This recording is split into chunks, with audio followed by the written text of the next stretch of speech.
Hello అండి. Welcome to సోస్ kitchen. ఈరోజు వీడియోలో సగ్గుబియ్యంతో వడియాలు ఎలా పెట్టుకోవాలో చూపించబోతున్నాను. ఎప్పుడు పెట్టిన వాళ్ళు, కొత్తగా పెట్టేవాళ్ళు కూడా ఈజీగా, సింపుల్‌గా ఇలా ఈ టిప్‌తో పెట్టేసుకున్నారంటే చాలా ఈజీగా పెట్టేసుకోవచ్చు. తప్పకుండా మీరు కూడా ఇలా ట్రై చేయండి. ఈ విధమైన కొలతలతోటి గనక చేసుకున్నారంటే గ్లాస్ లాంటి సగ్గుబియ్యం వడియాలు ఈజీగా చేసేసుకోవచ్చు. నా వీడియో చివరి వరకు చూసి ఒక లైక్ కొట్టండి. మరిన్ని మంచి మంచి రెసిపీస్ కోసం నా ఛానల్ని అయితే తప్పకుండా సబ్స్క్రైబ్ చేసుకోండి. ముందుగా ప్రాసెస్లోకి వెళ్ళిపోదాము. ముందుగా ఒక కప్పు సగ్గుబియ్యం తీసుకున్నాను. మీరు కొలత కోసం ఏ కప్ అయినా తీసుకోండి, చిన్నదైనా తీసుకోండి, పెద్దదైనా తీసుకోండి. ఏది తీసుకున్నా మనం తీసుకున్న కప్పుతోటి మాత్రమే కొలతలు వేసుకోవాలి. నేనైతే ఒక కప్పు సగ్గుబియ్యాన్ని వేసేసుకున్నాను.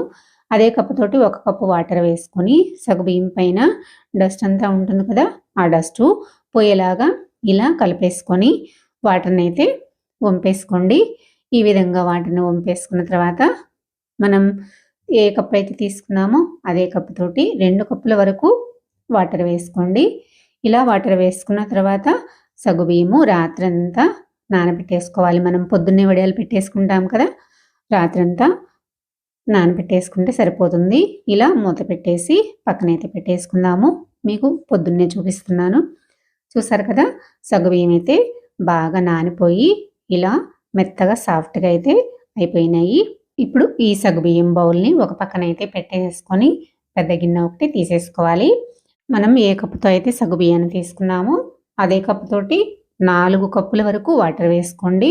నానబెట్టుకునేటప్పుడు 2 కప్పులు వాటర్ వేసుకున్నాం కదా, ఇప్పుడైతే 4 కప్పులు లెక్క పెట్టేసి వాటర్ వేసుకోండి. ఈ విధంగా వాటర్ వేసుకున్న తర్వాత స్టవ్ వెలిగించుకొని వాటర్ని అయితే హీట్ చేసుకుందాము. ఈ గిన్నెని స్టవ్ పైన పెట్టేసుకొని వాటర్ అయితే బాగా మరగనివ్వాలి. వెంటనే హై ఫ్లేమ్లో పెట్టేసుకొని మరిగించుకోండి. తొందరగా వాటర్ అనేవి మరిగిపోతాయి. ఈ విధంగా మరిగిన తర్వాత ఇప్పుడు ఇందులోకి మనం పెట్టేసుకున్నాం కదా, ఆ సగ్గుబియ్యాన్నింటినీ కూడా ఇలా వేసేసుకొని మంటని మీడియం ఫ్లేమ్లోకి టర్న్ చేసుకొని ఇలా కలుపుతూ అయితే సగ్గుబియ్యాన్ని ఉడికించుకోవాలి. నేను సగం ఉడికిన తర్వాత మీకు చూపిస్తున్నాను. చూసారు కదా, సగం అయితే ఉడికిపోయినాయి. ఇప్పుడు ఈ సగ్గుబియ్యం ఇలా తెల్లగా లేకుండా పూర్తిగా ఉడికిపోయేంత వరకు ఇలా కలుపుతూ ఉడికించుకోవాలి. చూసారు కదా, ఇప్పుడైతే మనకి సగ్గుబియ్యము బాగా ఉడికిపోయినాయి. ఈ కన్సిస్టెన్సీలో ఉన్నప్పుడు స్టవ్ ఆఫ్ చేసుకున్నామంటే మనకి వడియాలు పెట్టుకోవడానికి చాలా బాగుంటుంది. ఇప్పుడు స్టవ్ ఆఫ్ చేసుకొని ఈ గిన్నెనైతే స్టవ్ మీద నుంచి దించేసి ఇలా ఒక పక్కకు పెట్టేసుకుందాము. సగ్గుబియ్యం అయితే పూర్తిగా చల్లారనివ్వాలి. మనం బియ్యం పిండితో పెట్టేసుకునేటట్లయితే కనుక ఆరిపోకుండా పెట్టేసుకుంటాం కదా, ఇప్పుడు సగ్గుబియ్యం అయితే పూర్తిగా చల్లారిన తర్వాత కూడా పెట్టేసుకోవచ్చు. వేడివేడిగా పెట్టేసుకోవాలి. ఆరిపోతే మళ్ళీ వడియాలు రావు అన్న ఇబ్బంది ఏముండదు. చూసారు కదా, మనకి సగ్గుబియ్యం ఆరిపోయేటప్పటికి ఇంకొంచెం చిక్కబడుతుంది. ఇప్పుడు ఇందులోకి 1/2 టీ స్పూన్ వరకు సాల్టు, అలానే ఒక 1/2 టీ స్పూన్ చిల్లీ ఫ్లేక్స్ వేసుకోండి. మీకు ఎండుమిర్చి నచ్చకపోతే గనక పచ్చిమిర్చి పేస్ట్ అయినా వేసుకోవచ్చు, లేదంటే మిరియాల పౌడర్నైనా యాడ్ చేసుకోవచ్చు. ఇలా మీకు తగ్గట్టుగా మీరు స్పైసెస్ని యాడ్ చేసుకొని ఇలా ఒకసారి బాగా కలిపేసేసుకొని మనం వడియాలు అయితే పెట్టేసుకుందాము. వడియాలు పెట్టుకోవడానికి నేను క్లాత్ను వాడడం లేదండి, ఒక కవర్ అయితే తీసుకున్నాను. ఇప్పుడు నేను ఇలా ప్లెయిన్ గాజుల్ని తీసుకున్నాను.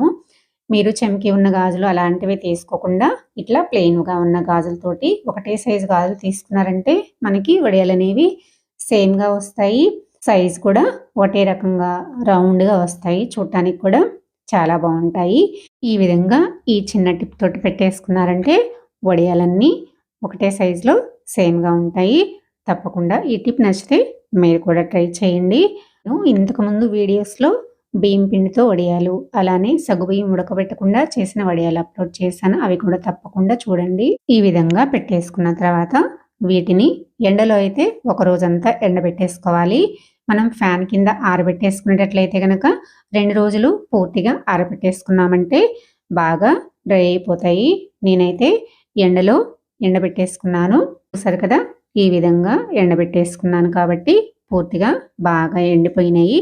ఇప్పుడు వీటిని ఇలా చేతితోటి తీసేసామంటే ఈజీగా వచ్చేస్తాయి. మనకి కవర్ మీద పెట్టుకోవడం వల్ల సగ్గుబియ్యం వడియాలు అనేవి ఈజీగా వచ్చేస్తాయి. క్లాత్ పైన పెట్టుకున్నామంటే కొంచెం తీసుకోవడానికి కష్టమవుతుంది. వీలైనంత వరకు మీరు కవర్ మీదే వడియాలు పెట్టేసుకోండి. చూసారు కదా, ఈ విధంగా వడియాలన్నింటినీ కూడా తీసేసుకున్న తర్వాత మీకు ఇంకొంచెం తడిగా ఉన్నట్లు అనిపిస్తే కనుక ఒక గంట పాటు ఎండలో పెట్టేసుకున్నారంటే పూర్తిగా డ్రై అయిపోతాయి. వీటిని ఒక డబ్బాలో స్టోర్ చేసుకుంటే మనకి సంవత్సరం పైనే నిల్వ ఉంటాయి. టేస్ట్ కూడా చాలా బాగుంటుంది. తప్పకుండా మీరు కూడా ట్రై చేయండి. ఇలా ఆయిల్లో వేసేసుకొని సాంబార్ చేసుకున్నప్పుడు, రసం చేసుకున్నప్పుడు, పప్పు చేసుకున్నప్పుడు ఎప్పుడు కావాలంటే అప్పుడు ఇలా ఫ్రై చేసుకొని సర్వ్ చేసుకున్నామంటే చాలా అంటే చాలా బాగుంటాయి. స్నాక్స్ టైంలో కూడా సర్వ్ చేసుకోవచ్చు. అంత టేస్టీగా బాగుంటాయి. తప్పకుండా మీరు కూడా మీ ఇంట్లో ట్రై చేసి ఎలా వచ్చిందో కమెంట్ చేయండి. నా వీడియో నచ్చితే లైక్ చేయండి, సబ్స్క్రైబ్ చేయండి, షేర్ చేయండి. మరో మంచి వీడియోతో మళ్ళీ కలుద్దాం. Thanks for watching.